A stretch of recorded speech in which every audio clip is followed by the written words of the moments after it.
Hello and welcome to another Quad Life Day.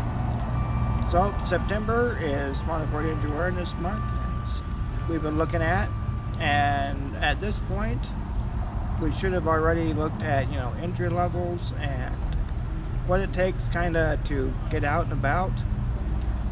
Well, the good part of that is having an accessible community that you can get out in. So I live in the small town of Pella, which recently I saw that they were touting that we are a very accessible community. And while I agree that we are a lot better than some towns I've seen, unfortunately there's a lot to be worked on as well, which every town needs, but there are more areas that may not get noticed by others.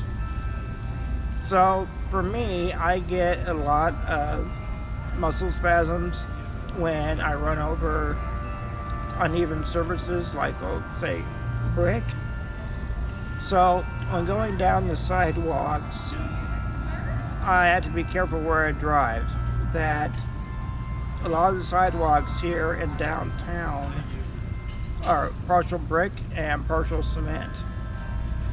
So you'll see me weaving back and forth, going on cement on the edge of the sidewalk and trying to avoid the brick as much as possible. However, a lot of businesses have put benches or just stuff of what they sell on the sidewalk on that cement area. So that means more weaving and having to be on brick, which isn't very comfortable. Thankfully, not every street is that way, but most of them here in downtown are. However, a good point is that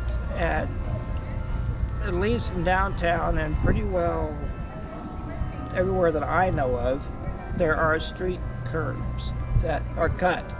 So I can easily go across streets and be able to get around that way. However, being able to get out and about is the other challenge. So, like on this block up here, there are only 2 handicap spots for an entire city block on both sides of the street. And only one of those is van accessible. So if that one spot is taken, well, I'm just out of luck. And I have to drive a lot further, and one of the few other spots are open. Now, there are a few areas that work, but they are not designated as handicap. So that means anyone can park there, and it's less likelihood of it being available. So my mom uses handicap parking as well, and if that one spot isn't open, then she can't get downtown and be able to do what she wants. So these are areas that a lot of city planners don't always take into consideration. I mean, you want parking for businesses downtown, and of course they can't all be handicap parking, but having more areas designated for it is something that my town and a lot could do.